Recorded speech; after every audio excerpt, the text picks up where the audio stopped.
작년 5월쯤 그리고 그 이전 언젠가 이렇게 두 차례에 걸쳐서 어떤 원로로부터 계엄이 논의되고 있다. 계엄이 거론되고 있다는 얘기를 들었어요. 처음에는 말도 안 된다고 생각해서 그냥 웃고 넘겼는데 두 번째 또 들으니까 설마 하면서도 마음에 찜찜하게 남더라고요. 제 주변 누군가한테도 그 얘기를 했었어요. 그런데 다 믿질 않아요. 그래서 저도 믿지 않기 때문에 그걸 계엄이라고 말하지 않고 혁명적 사태 이렇게 말했었어요. 그 말을 한 게 작년 7월 6일이었습니다. 이제 막상 계엄이 선포됐을 때 그 얘기를 예전에 들었으면서도 믿어지지가 않았어요. 멍하기도 하고.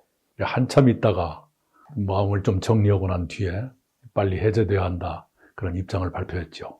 이재명 대표가 7월에 계엄 준비되고 있다는 걸 알았다는 것 아닙니까? 그리고 김민석 최고위원이 공개적으로 계엄 얘기를 꺼낸 게 8월 17일입니다. 자, 그리고 그 뒤로 계속 국회에서 계엄이 준비되고 있느냐, 말도 아닌 소리 마라. 마치 그때는 민주당만 그걸 믿고 있는 것처럼 그렇게 됐었는데, 그렇게 확신했다면, 확신한 상태에서 계엄이 준비되고 있다는 걸 확실히 믿고 있는 상태에서 어떤 행동을 했었던가 하는 게 매우 중요하죠. 그런데 민주당은 정부에 대한 압박을 더욱더 강화했어요. 줄타내기 계속됐고, 입법 일방 처리를 계속했고, 예산도 대통령실, 검찰, 경찰, 감사원의 특활비, 특경비, 전액 삭감, 이걸 계속했거든요. 비상계엄 자체는 윤석열 대통령의 망상이나 오판에서 비롯됐다고 봐요. 그 윤석열 대통령이란 분이 나중에 봐서 보고 더 확실하게 알게 됐지만 심리 상태가 상식적이지 않잖아요. 그런 것 때문에 계엄이 나왔다고 보지만, 그러나 민주당의 집요한 압박이 윤석열 대통령의 비상식적인 심리 상태를 더 악화했을 것이다. 이런 추론은 가능한 것 아닌가 생각해요. 윤석열 대통령은 민주당의 그런 끊임없는 압박 때문에 국정을 수행하기가 어려웠다. 그래서 비상계엄을 했다. 그걸 국민들께 알리기 위해서 했다라고 말하는데, 그게 사실이라 하더라도 계엄은 과잉 반응이라고 봐요. 어떤 신문이 상대평가가 절대평가로 바뀌었다 이런 비유를 했던데 적절한 비유죠. 그동안에는 윤석열 대통령과 싸우는 한 짝이었어요. 경쟁 정도가 아니죠. 양쪽 다 사활을 걸고 싸웠는데, 싸우는 사람으로서 봤을 때의 상대평가에서 차기 대통령이 될 수도 있는 사람으로서의 절대평가 달라질 수밖에요. 이 두 사람은 2022년 선거 때 비호감 경쟁을 했던 사이입니다. 근데 한쪽이 무너지니까 다른 한쪽의 비호감이 굉장히 커질 거예요. 그리고 이제까지는 서로가 서로를 지탱해주는 그런 적대적 공생의 관계가 있었는데, 이제는 꼭 그게 아닐 수도 있죠. 윤석열 대통령의 실패를 보면서 우리 국민들이 국가 지도자에 대해서 훨씬 더 엄격한 잣대를 들이대고 있을지도 몰라요. 이런 불행을 다시는 되풀이하지 않아야 한다.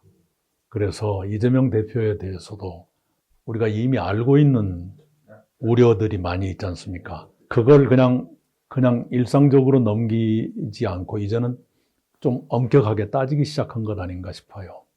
예를 들면 법적 도덕적 시비가 저렇게 많은 분을, 또 피선거권이 걸린 재판을 끝내지 않은 분을, 중요한 정책 노선이 뭔가 석연치 않은 분을, 권력은 잔인하게 쓰는 것이라고 공언하고 실천하신 분을 대통령으로 두어도 괜찮을까, 이 생각을 하는 것 아닌가 싶어요. 그 논쟁할 가치도 없는 얘기 아닌가요?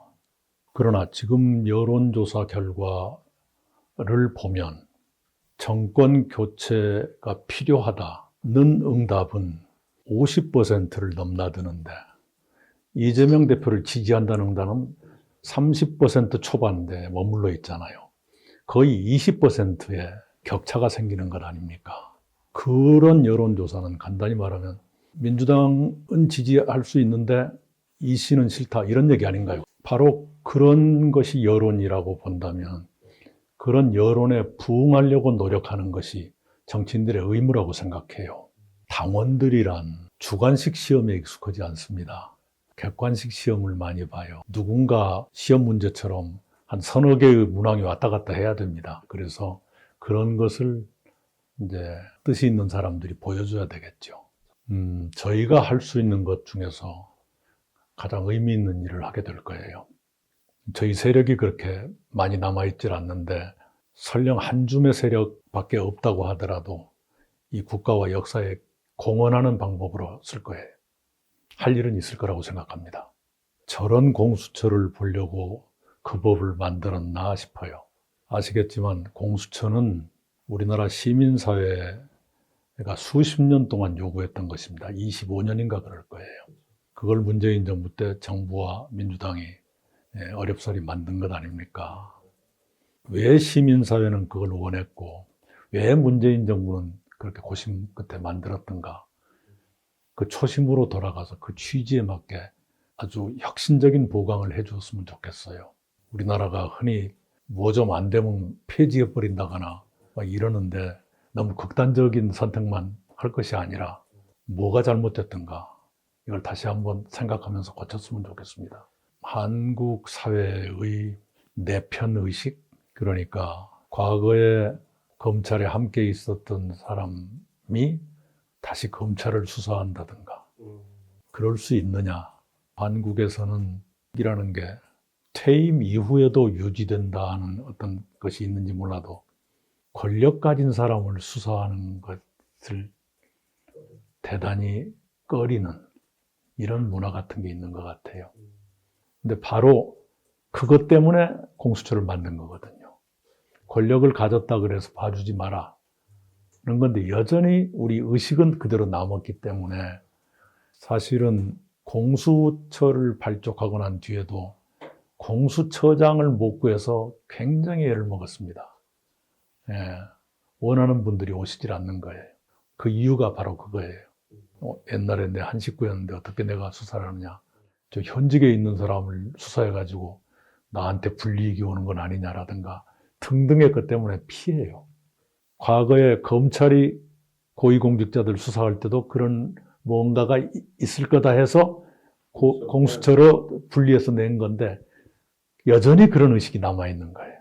바로 그런 의식이 못 따라가니까 유능하신 분들이 점점 피하고 그래서 역량이 좀 충분치 못하다 하는 의심을 받게 되고 지금 그렇게 돼 있죠. 우리가 생각했던, 도모하려고 했던, 추구했던 그 생각에 충실하게 다시 한번 생각해서 바로 세웠으면 좋겠다. 이런 마음이죠.